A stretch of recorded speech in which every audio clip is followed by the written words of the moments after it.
আল্লাহ আমার রব, এই রবি আমার সব। দামে দামে তন মনে তারি অনুভব। তোমার দুনিয়াতে আমি যেদিকে তাকাই, অথই নিয়ামতে ডুবে আছি সবাই। পাক পাখালির গানে শুনি তসবিহ কলরব, তসবিহ কলরব। আল্লাহ আমার রব, এই রবি আমার সব। আসসালামু আলাইকুম। প্রিয় দর্শক, আপনারা যারা দেশে আছেন প্রবাসে, সবাইকে জানাই অনেক অনেক প্রীতি ও শুভেচ্ছা। শুরু হলো আন্টিবা আয়োজিত এবং লাভ হলো নিবেদিত অনুষ্ঠান আপনার জিজ্ঞাসা। আপনাদের সাথে আছি আমি জয়নুল আবেদিন আজাদ। আর আপনাদের মনে জাগা প্রশ্নের জিজ্ঞাসার জবাব দিচ্ছেন বিশিষ্ট আলেম ডক্টর মোহাম্মদ সাইফুল্লাহ। আসসালামু আলাইকুম ওয়া রাহমাতুল্লাহি ওয়া বারাকাতুহু। প্রিয় দর্শক, চলুন তাহলে জিজ্ঞাসার জগতে। শুরুতে একটি ইমেল, এটি পাঠিয়েছেন আশফাকুর। লিখেছেন, দায়ুস সম্পর্কে জানতে চাই। ধন্যবাদ আশফাকুল ভাই, প্রশ্ন করেছেন। দায়ুস সম্পর্কে জানতে চাই। দায়ুস শব্দটি অনারবি শব্দ থেকে আরবিতে ব্যবহৃত হয়েছে। দায়ুস বলতে বোঝা হয় তাকে যে ব্যক্তি নিজের পরিবার পরিজনের কাছে, অর্থাৎ স্ত্রীদের কাছে ভিন্ন পুরুষকে মানে অবাধে মেলামেশা করতে, আসা যাওয়া করতে অনুমতি দেয়, তাকে দায়ুস বলা হয় তাকে। অর্থাৎ ইসলামের যেই পর্দার বিধান আছে সেই বিধানটি পরিপূর্ণরূপে লঙ্ঘন করে মানে জীবনযাপন করে থাকে, সে হচ্ছে দায়ুস।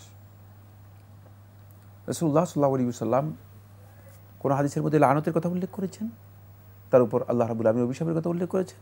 কোন হাদিসের মধ্যে রাসূলুল্লাহ সাল্লাল্লাহু আলাইহি ওয়াসাল্লাম দায়ুসের ব্যাপারে বলেছেন যে দায়ুস জান্নাতি হতে পারবে না, জান্নাতে প্রবেশ করতে পারবে না। পরিবার পরিজনের জন্য মূলত বিশেষ করে মানে স্ত্রী এবং স্বামী এ দুজনের যে সম্পর্ক রয়েছে, এই সম্পর্কের ক্ষেত্রে কোনো স্বামী এমন হওয়াটা যে তার স্ত্রী অন্য পুরুষের সাথে মেলামেশা করবে আর সে এটা মানে স্বাভাবিকভাবে মেনে নেবে,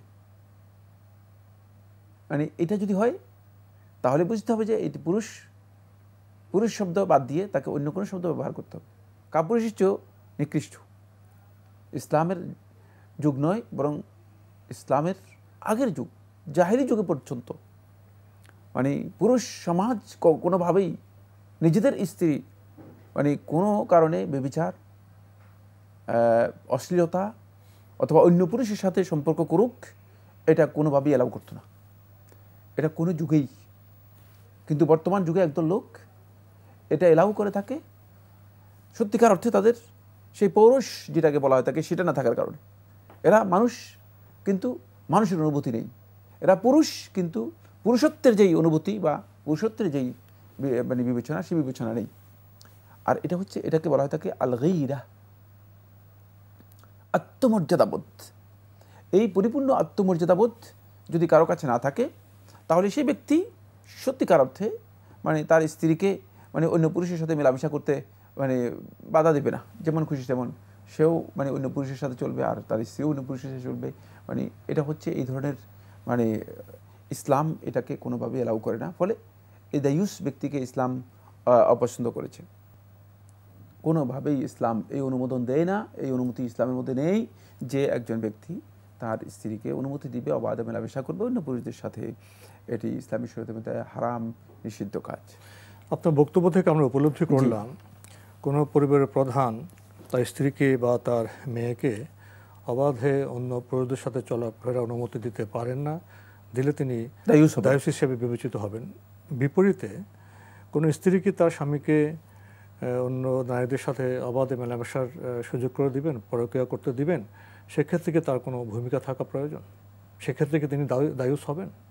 কিন্তু স্ত্রীর মানে ক্ষেত্রে মানে স্ত্রী যদি কোনো কারণে পুরুষ এই ধরনের কাজে লিপ্ত হয়ে থাকে তাহলে তাকে বাধা দেওয়ার জন্য চেষ্টা করবে, যথাসম্ভব চেষ্টা করবে পরকীয়া থেকে তাকে সরিয়ে নেওয়ার জন্য।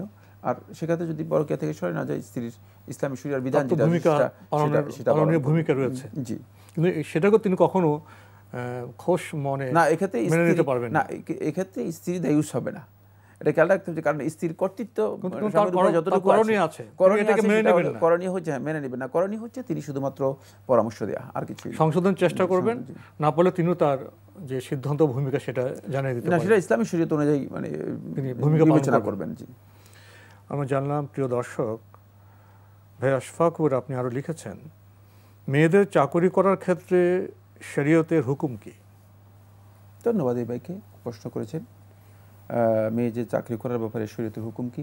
শেখ আব্দুল আজিজ আব্দুল্লাহ বিন বাজ রাহিমাহুল্লাহ তাআলা, আমরা জানি সৌদি আরবের সর্বোচ্চ গ্র্যান্ড মুফতি ছিলেন, তিনি তার ফতোয়ার মধ্যে উল্লেখ করেছেন যে মেয়েদের ইসলামী শরীয়তের মধ্যে কাজ করার জন্য, চাকরি করার জন্য উদ্বুদ্ধ করেনি, অনুপ্রাণিত করেনি, এবং ইসলামী শরীয়তের মধ্যে তাদেরকে কাজ করার জন্য বাধ্য করা হয়নি। তাই শরিয়া মূলত ইসলামী শরীয়তের মধ্যে তাদের কাজ করার কোনো বাধ্যবাধকতা নেই, কোনো ধরনের মানে উৎসাহ দেওয়া হয়নি। কারণ হলো ইসলামী শরীয়ত তাদেরকে যে দায়িত্বগুলো দিয়েছে সেগুলো বাহিরে কাজ করার যে দায়িত্ব রয়েছে এর চেয়ে অনেক গুরু দায়িত্ব। আমরা আসলে দায়িত্ব সম্পর্কে জ্ঞান না থাকার কারণে মানে পারিবারিক যে প্রতিষ্ঠান, পরিবার সম্পর্কে ধারণা নাই, পারিবারিক প্রতিষ্ঠান সম্পর্কে ধারণা নাই, দায়িত্ব সম্পর্কে ধারণা নেই, মৌলিক দায়িত্ব যেগুলো, এই দায়িত্বগুলো না জানার কারণে আমরা নিজের কাজকে ব্যাহত করে, মানে নিজের কাজকে নষ্ট করে, অর্পিত দায়িত্ব পালন না করে, দায়িত্বকে নষ্ট করে আমি অন্যের কাজ করার জন্য চলে যাই। এটি মানে বিবেচনার দিক থেকে সবচেয়ে নিকৃষ্টতম একটি বিবেচনা। নিজের মৌলিক কাজ মানে যারা করতেছেন না তারা কিন্তু কত বেশি ক্ষতিগ্রস্ত হচ্ছেন সেগুলো আমরা যদি সামাজিক অবস্থার দিকে একটু তাকাই তাহলে আমাদের কাছে স্পষ্ট হয়ে যাবে। সামাজিক দিকে আপনি যদি একটু লক্ষ্য করেন আপনি বুঝতে পারবেন যে সামাজিকভাবে আমরা কত বেশি ক্ষতিগ্রস্ত হচ্ছি। সেখানে সন্তানদের স্নেহ মমতার বিষয় রয়েছে, সন্তানদের লালন পালনের বিষয় রয়েছে, সন্তানদের তরবিয়তের বিষয় রয়েছে, সেখান দিয়ে অনেক বিষয়, সেগুলো সবটাই আমরা ধ্বংস করে দিয়ে আমরা অন্যের কাজ করার জন্য গিয়েছি, নিজের কাজটা পুরোটা ধ্বংস করে দিয়ে। যাই হোক, তারপরেও আমি বলেছি ইসলামী শরীয়তের মধ্যে এটা উৎসাহিত করা হয়নি, কিন্তু ইসলামী শরীয়ত তাদের এটাকে হারাম করেনি। মানে তারা যদি কাজ করতে চায় কাজ করতে পারবে, কাজ করা জায়েজ রয়েছে। তবে কাজের জন্য মানে তাদের এই কাজটা বৈধতার জন্য মৌলিকভাবে শর্ত হচ্ছে ইসলামী শরীয়তের 3টি। 1 নম্বর শর্ত হচ্ছে কাজটা তার জন্য হালাল হতে হবে। 2 নম্বর বিষয় হচ্ছে কাজের মধ্যে কোনো ধরনের ইখতিলাত, অবাধ মিলামিশা অথবা একান্তে মানে মানে নারী পুরুষের অবস্থান এই ধরনের কোনো বিষয় থাকতে পারবে না।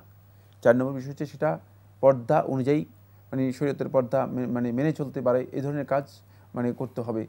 মানে পর্দা লঙ্ঘন হবে বা লঙ্ঘিত হবে এই ধরনের কাজ তিনি করতে পারবেন না। কারণ পর্দা লঙ্ঘিত হবে এই ধরনের কাজে যদি তিনি নিজেকে লিপ্ত করে থাকেন তাহলে তিনি তো আল্লাহ তাআলার বিধানকেই লঙ্ঘন করলেন। এজন্য তার কাজের বৈধতার মধ্যে মানে এই মৌলিক যে 3টি শর্ত রয়েছে এই 3টি শর্ত অবশ্যই তাকে পূরণ করতে হবে। আরেকটি শর্ত রয়ে গিয়েছে, সেটা হচ্ছে যেহেতু তার হকের সাথে যদি তিনি বিবাহিত হয়ে থাকেন তাহলে স্বামীর হকের সাথে জড়িত রয়েছে। সুতরাং স্বামীর কাছ থেকে তাকে অবশ্যই মানে অনুমতি নিতে হবে এবং স্বামীর কাছ থেকে অনুমতি নিয়েই মানে সে কাজটি করতে হবে। পরিবারের ব্যবস্থা এখানে চলে আসবে এখানে। হ্যাঁ, যদি সেটা মানে স্বামীর কর্তৃত্বে বা স্বামীর পরিবারের মধ্যে তিনি থাকেন তাহলে স্বামীর কাছ থেকে অনুমতি নিয়ে তিনি এই দায়িত্বটুকু বা এই কাজটুকু করবেন। ইসলামী শরীয়তের মধ্যে তাদের এই উপার্জনটা মানে তাদের উপার্জন হালাল, কাজ করাও হালাল, হারাম নয়। তবে ইসলাম, আমি বলেছি যে কথা, সেটা হচ্ছে ইসলাম এই জন্য তাদেরকে উৎসাহিত করেনি, বরং তাদের একেবারেই মানে ভরণ পোষণ থেকে আরম্ভ করে তাদের সমস্ত দায়িত্ব ইসলাম অন্যের উপর দিয়ে দিয়েছে। কেন মানে কেন অন্যের উপর দিয়েছে? মানে এমন একটা কাজ তাকে দেওয়া হয়েছে, এমন একটা দায়িত্ব তাকে দেওয়া হয়েছে যে দায়িত্বের জন্য তাকে পরিপূর্ণরূপে মানে অন্য কাজ থেকে তাকে অবসর গ্রহণ করতে হবে। তাহলে সে এই কাজের মানে নিজের এই গুরু দায়িত্বটুকু সে পালন করতে সক্ষম হবে, অন্যথায় সক্ষম হবে না। আর সেক্ষেত্রে আমরা মানে ইসলামকে বৃদ্ধাঙ্গুলি দেখিয়ে, ইসলামের বিধানকে বৃদ্ধাঙ্গুলি দেখিয়ে নিজের ঘরের সমস্ত কাজকে উপেক্ষা করে আমরা বাহিরে অন্যের কাজ করার জন্য যাই। আমরা মনে করছি যে বাহিরে অন্যের কাজ করে কিছু টাকা পেয়েছি, কিন্তু আপনি এই টাকার মাধ্যমে অনেক জিনিস ক্ষতিগ্রস্ত করেছেন, যা হারালেন জি, সে তো পাওয়াটা খুব কমই হলো। অনেক জিনিস হারিয়ে ফেললেন যেটি আপনি আসলে বুঝতে পারেননি অথবা আমরা বুঝতে পারিনি। আল্লাহ আমার রব, এই রবি আমার সব। আল্লাহ আমার রব, এই রবি আমার সব। আমরা ভাই আশফাকুর আপনার ইমেলের জবাব দিচ্ছিলাম। আপনি আরও প্রশ্ন করেছেন, বর্তমান পরিবেশে মেয়েরা কি চাকরি করতে পারবে? যেখানেই মানে তিনি নিজের উপর আশঙ্কা করবেন, নিজের সম্ভ্রমের উপর মানে আশঙ্কা করবেন, সেখানে তার চাকরি করার মানে ইসলামী শরীয়ত কোনোভাবেই অনুমোদন দেবে না। এটা খেয়াল রাখতে হবে যে মূল বিষয়ে যদি আমরা ভুলে যাই তাহলে তো আমরা অবশ্যই ক্ষতিগ্রস্ত হব। শেষে এসে আপনি প্রশ্ন করেছেন, গান শোনা যাবে কি? শুনলে কি ধরনের গুনাহ হবে? আমরা আসলে মানে অনেক জিনিস সম্পর্কে আমাদের আইডিয়া কম। সেটা হচ্ছে যে গান কাকে বলা হয়।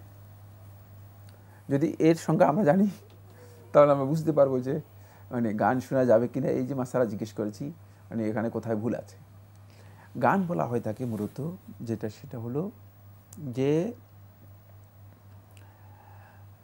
কোনো একটি কথাকে মানে সুরের মাধ্যমে পরিবেশন করা, এটাকে বলা হয় থাকে গান। আর কোন একটি কথাকে গান সুরের মাধ্যমে এবং সুরের সাথে তাল মিলিয়ে বাদ্যযন্ত্রের মাধ্যমে উপস্থাপন করা, এটা আরেকটি বিষয়। সঙ্গীত বা এই জাতীয় দুইটা আরেকটি মাসআলা। মানে প্রথম মাসআলাটি হচ্ছে এই ধরনের গান যেগুলো মানে সুরের মাধ্যমে কোনো একটি কথাকে উপস্থাপন করা, পরিবেশন করা, এটি ইসলামের শরীয়তের মধ্যে মুজাররাত হুকুম হচ্ছে জায়েজ। হয়তো অনেকে এই কথার পরে মনে করবেন সাইফুল্লাহ ভাই এটাকে মানে আপনি কিভাবে জায়েজ বলছেন। এটা এমনি হুকুম হচ্ছে এর জায়েজ। ততক্ষণ পর্যন্ত এটি জায়েজ থাকবে যতক্ষণ পর্যন্ত এর মধ্যে কোনো হারাম কথা না থাকবে। এর মধ্যে হারাম কথা থাকলেই এটি হারাম। এর মধ্যে যদি এমন কথা থাকে যে কথাগুলো ইসলামী শরীয়ত এলাও করে না, বা আমাদের আকীদা, আমাদের যে কালচার রয়েছে কালচারের পরিপন্থী, তাহলে এটি যদি সমাজের জন্য ক্ষতি হয়, রাষ্ট্রের জন্য ক্ষতি হয়, মানুষের জন্য ক্ষতি হয়, তো ক্ষতিকর যে কোনো বস্তুই তো হারাম হবে। এই জন্য মানে এটার হারামটা মূলত আসবে কোত্থেকে, মানে এর হারামটা মানে এর সাথে এড হচ্ছে, এটার বৈশিষ্ট্যের কারণে এটি হারাম হবে। মাধ্যম হিসেবে হারাম নয়, ক্ষতিগ্রস্ত বস্তু যুক্ত হওয়ার জন্য হারাম হবে। এটা জাতের কারণে নয়, সত্তার কারণে নয়। এর সত্তাগত কারণে এর মধ্যে হারাম কিছুই নেই, কিন্তু হারামটা হবে বৈশিষ্ট্যের কারণে। তাহলে মূলত গান বলতে আমরা কমন মনে যেটা মনে করতেছি এখন গান হচ্ছে, সেটা অবৈধ গান যেগুলো, সেগুলো কমনলি হারাম ইসলামী শরীয়তের মধ্যে। যেগুলোর মধ্যে অশ্লীলতা রয়েছে, অশ্লীল কথা রয়েছে, যেগুলোর মধ্যে মানে যৌন বক্তব্য রয়েছে, এ ধরনের কথাগুলো ইসলামী শরীয়তের মধ্যে কোনোভাবেই জায়েজ নেই। এগুলো হারাম। এগুলোকে আপনি সুরের মাধ্যমে বললে যেভাবে হারাম হবে, সুর ছাড়া আপনি বললেও হারাম হবে। ঠিক একই কথাগুলো যদি সুর ছাড়া বলে থাকেন তাহলেও এগুলো কিন্তু ফাহিশার মধ্যে অন্তর্ভুক্ত হবে, অশ্লীল কথার মধ্যে অন্তর্ভুক্ত হবে। আমরা খুবই গুরুত্বপূর্ণ বিষয়ে অবগত হলাম প্রিয় দর্শক। আমাদের হাতে আরও একটি ইমেইল, এটি পাঠানো হয়েছে লংশায়ার ইংল্যান্ড থেকে, আর পাঠিয়েছেন ভাই জাহেদ আল রাজি। আগের ইমেইল, আপনার আরও অনেক প্রশ্ন রয়ে গেছে। আপনি লিখেছেন, হাত তুলে মুনাজাত শেষ করে হাত কি মুখে মুছতে হবে? শুনেছি সহি হচ্ছে না মোছা। এ সম্পর্কে সেই হাদিসের বক্তব্য জানতে চাই। ধন্যবাদ এই ভাইকে, খুব গুরুত্বপূর্ণ প্রশ্ন করেছেন। হাত মুখ তুলে দোয়া করার পর হাতটা মুখে মুছবে নাকি মুছবে না? ওয়ায়ামসাহু বিহিমা ওয়াজহা, যে এরপর তিনি তার দুই হাত দিয়ে মুখকে মাসে করবেন, বা এই মর্মে যে রেওয়ায়েত রয়েছে এটিকে শেখ নাসরুদ্দিন আলবানী রহমতুল্লাহ তাহকিকুল মিশকাতের মধ্যে দঈফ বলেছেন এবং সিলসিলার মধ্যে দঈফ বলেছেন। সনদের দিক থেকে শেখ নাসরুদ্দিন আলবানী রহমতুল্লাহ এই রেওয়ায়েতটাকে দঈফ বলেছেন। অবশ্য মুতাকাদ্দিমিনদের মধ্যে কেউ কেউ হাদিসকে ইস্তেদলাল মানে দলিল হিসেবে গ্রহণ করেছেন। হাদিসটি সনদের দিক থেকে গ্রহণযোগ্য নয়। আমরা যদি হাদিসের সমস্ত মানে সনদগুলোকে একসাথ করি তাহলে আমাদের কাছে স্পষ্ট হবে মূলত হাদিসটি সনদের দিক থেকে গ্রহণযোগ্য নয়। কিন্তু মুতাকাদ্দিমিনদের আমল এদিকে যদি আমরা তাকাই তাহলে দেখতে পাবো যে মুতাকাদ্দিমিনদের অনেকের আমল মানে হাত মুছার ব্যাপারে সাব্যস্ত হয়েছে। বলে মুতাকাদ্দিমিন, এটা কি মানে পূর্ব মানে আগের লোক যারা মানে আমাদের মানে পূর্ববর্তী যে সমস্ত ওলামায়ে কেরাম রয়েছেন, যাদের আমরা মানে অনুসরণ করে থাকি, পূর্বসূরি বলা যেতে পারে, মানে তাদের যদি আমরা আমল দেখি তাহলে তাদের এই আমল থেকে আমরা এটা বুঝতে পারবো, সেটা হচ্ছে যে তাদের অনেকের আমল সাব্যস্ত হয়েছে, অনেকের আমল সাব্যস্ত হয়েছে। সুতরাং এক্ষেত্রে মানে আমরা একথা বলতে পারি যে যদি সহি হাদিস দ্বারা সাব্যস্ত না হয়ে থাকে, এই কাজটি হাদিসের মধ্যে সহি আমল হচ্ছে এই কাজটি না করা, কারণ যেহেতু সহি সনদ দ্বারা এটি সাব্যস্ত হয়নি। তবে কেউ আমল করলে তার সাথে এ নিয়ে বিতণ্ডা তৈরি করার বিষয় নেই। এই জন্য যেহেতু পূর্ববর্তী মুতাকাদ্দিমিনদের আমল অনেকের এখানে সাব্যস্ত হয়েছে, আর কেউ কেউ হাদিসকে দলিল হিসেবে গ্রহণ করেছেন, কেউ কেউ হাদিসটাকে দলিল হিসেবে গ্রহণ করেছেন। যেমন আমরা দেখতে পাই ইমাম আহমদ বিন হাম্বল রহমতুল্লাহ আলাইহি তিনি দঈফ হাদিসকে কোথাও কোথাও গ্রহণ করেছেন, কোথাও কোথাও গ্রহণ করেছেন। এমনকি সমস্ত ফিকহের মধ্যে, মানে আমি এই কথা এই জন্য বলছি, মানে খেয়াল রাখতে হবে যে সমস্ত ফিকহের মধ্যেই, সেটা ফিকুল হানাফি বলেন, ফিকুল মালিকি বলেন, ফিকুল শাফি বলেন, ফিকুল হাম্বলি বলেন, মানে সমস্ত মাযহাবের মধ্যেই, সমস্ত ফিকহের মধ্যেই মূলত মানে কোনো কোনো ক্ষেত্রে মানে দেখা গিয়েছে যে দঈফ হাদিসকে মানে তারা আমল করেছেন। কিন্তু দঈফ হাদিস, মুদ্রা কথা যেটা ছিল, আমরা দঈফ হাদিসকে আমল করতে আমরা বলি দঈফ হাদিস আমলযোগ্য নয়, কিন্তু সলফে সালিহিনের আমল এর ভিত্তিতে যদি কেউ সে আমলটুকু করে থাকেন তাহলে এ নিয়ে বাড়াবাড়ি করার প্রয়োজন নেই, যেহেতু এক্ষেত্রে সলফে সালিহিনের অনেকেরই আমল মানে সাব্যস্ত হয়েছে। মানে অনেকে হাত দোয়া করার পরে মুখে মুছেছেন মর্মে সাব্যস্ত হয়েছে। তাহলে বিশুদ্ধ আমল হচ্ছে যেটা, সেটা হলো হাত মুখে না মোছা, যেহেতু এই মর্মে হাদিসগুলো সহি নয়। আমরা জানলাম। প্রিয় দর্শক, আপনি আরও লিখেছেন, কাফের বা বিধর্মী কারো গীবত করা যাবে কি? মুসলিমদের ক্ষেত্রে গীবত করলে কিয়ামতের দিন নিজের নেকি দিয়ে তার হক পরিশোধ করতে হবে। কাফেররা তো বিনা বিচারে জাহান্নামে যাবে, তাদের যদি গীবত করি তাদের ক্ষেত্রে হিসাব নিকাশ কিভাবে করা হবে? ধন্যবাদ। এই ব্যাগে খুব গুরুত্বপূর্ণ প্রশ্ন করেছেন। মানে প্রথম কথা হচ্ছে, গীবতের বিষয়টি মুসলিম ভাইদের ক্ষেত্রে প্রযোজ্য। এটি কাফের বা মুসলিমদের ক্ষেত্রে প্রযোজ্য নয়। এটি মুসলিম সমাজের একটা মৌলিক শৃঙ্খলার সাথে জড়িত। যখন আপনি সূরাতুল হুজুরাত পড়বেন তখন আপনার কাছে স্পষ্ট হয়ে যাবে, ওয়ালা ইয়াগতাব বা'দুকুম বা'দা, যে তোমাদের একদল আরেক দলে, তোমাদের মানে এখানে ইঙ্গিত করা হচ্ছে মূলত মুসলমানদেরকে বোঝানো হচ্ছে, মুমিনদেরকে বোঝানো হচ্ছে। মানে এই গীবতটা মুমিন সমাজের মধ্যে, ইসলামী সমাজের মধ্যে বা ইসলামী ভ্রাতৃত্বের মধ্যে বড় ধরনের মানে ভয়ঙ্কর একটা মানে বিপর্যয় তৈরি করতে পারে, ফাসাদ তৈরি করতে পারে। ফলে এটি নিষেধ করে দেওয়া হয়েছে মূলত মুমিনদের জন্য, এটি অমুসলিমদের জন্য নয়। এই বিধানটা অমুসলিমদের জন্য নয়। মানে এই বক্তব্য থেকে কি আমরা এটা গ্রহণ করলাম যে অমুসলিমদের মানে আমরা বসে বসে গীবত করব? প্রশ্নই আসে না। কারণ গীবতটা সর্বনিম্ন তার স্ট্যাটাস হচ্ছে যেটা, সেটা হলো বেহুদা কথা। মানে যদি আপনি মনে করেন এটাকে গীবতটাকে গুনাহ না ধরলেন, মানে যদি গীবতটাকে আপনি গুনাহ না ধরলেন, তার সর্বনিম্ন মর্যাদা যদি নিয়ে আসেন, মানে সর্বনিম্ন স্তরটা কি হবে? সর্বনিম্ন স্তর হচ্ছে বেহুদা কথা, অপ্রয়োজনীয় কথা বলে সময় নষ্ট করা। আপনি অপ্রয়োজনীয় আরেক মানে মানুষের কথা নিয়ে আপনার নিজের এত মূল্যবান সময় নষ্ট করবেন, আরেকজনের মূল্যবান সময় নষ্ট করবেন কি কারণে? আর এটা ঈমানদারদের বৈশিষ্ট্য নয়। ফলে আল্লাহ সুবহানাহু ওয়া তাআলা এখানে গিয়ে কিন্তু আপনাকে গীবত হারাম করেছে। আবার ঈমানদারদের যখন বৈশিষ্ট্য আল্লাহ রাব্বুল আমিন বর্ণনা করেছেন, তখন আল্লাহ সুবহানাহু ওয়া তাআলা খুব স্পষ্ট করে বলে দিয়েছেন, সেটা হলো আল্লাহ রাব্বুল আমিন বলেছেন যে ওয়াল্লাযীনা হুম আনিল লাগবি মু'রিদুন, আর তারা হচ্ছে ওই সমস্ত ব্যক্তিগণ, ঈমানদারদের পরিচয় করে দিচ্ছেন, আল্লাযীনা হুম, যারা আনিল লাগবি, বেহুদা কাজ থেকে, মু'রিদুন, সম্পূর্ণরূপে নিজেদেরকে বিরত রাখে।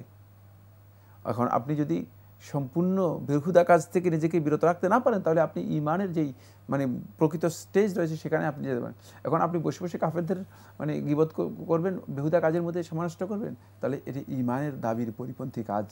খেয়াল রাখতে হবে, আমরা বুঝতে হবে যে আসলে ইসলামী শরীয়তের মধ্যে কিছু বিষয় রয়েছে ইসলামের বিধান মুসলমানদের সাথে সম্পৃক্ত, আবার কিছু বিষয় রয়েছে মানবতার সাথে সম্পৃক্ত। এখানে আল্লাহ সুবহানাহু ওয়া তাআলা এই বিষয়ে দিক নির্দেশনা দিয়ে দিয়েছেন, সেটা হচ্ছে এই মানে মানবতার সাথে সম্পৃক্ত হচ্ছে যেটা, সেটা হলো মানে বসে বসে কাফেরদেরও গীবত করবেন না। তো আজকে আমাদের এখানে শেষ করতে হচ্ছে। আপনাকে অনেক ধন্যবাদ। আপনাকে অনেক ধন্যবাদ। প্রিয় দর্শক, আমরা এতক্ষণ দেখছিলাম এনটিভি আয়োজিত এবং লাভিলো নিবেদিত অনুষ্ঠান আপনার জিজ্ঞাসা। আমাদের অনুষ্ঠান আপনারা এনটিভি অনলাইনেও দেখতে পারবেন, ভিজিট করুন www.ntvbd.com। এছাড়া ইউটিউবে এবং আমাদের ভেরিফাইড ফেসবুক পেজে অনুষ্ঠান দেখতে পারবেন। শেষে এসে আমরা খুবই গুরুত্বপূর্ণ প্রশ্নের সাথে পরিচিত হলাম। মুসলিম, তার আচরণ কল্যাণকর হবে।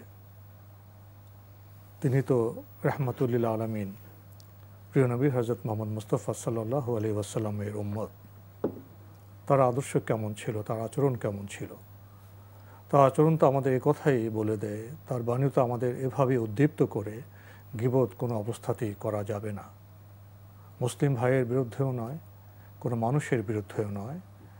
অকল্যাণকর কোনো কাজে মুসলিম কি করে যুক্ত হবে? চিঠি লিখুন, প্রশ্ন পাঠান আমাদের ঠিকানায়। পরিচালক আপনার জিজ্ঞাসা, এনটিভি, বিএসসি ভবন, 7ম তলা, 102 কাজী নজরুল ইসলাম এভিনিউ, কারওয়ান বাজার, ঢাকা 1215। আপনারা ইমেলও করতে পারেন। আমাদের ইমেল অ্যাড্রেস আপনার জিজ্ঞাসা @ntvbd.com। প্রিয় দর্শক, মহান আল্লাহ আমাদের সবাইকে নিরাপদে রাখুন, রাখুন শান্তিতে। আসসালামু আলাইকুম। আল্লাহ আমার রব, এই রবি আমার সব, দামে দামে তুন মনে তারি অনুভব।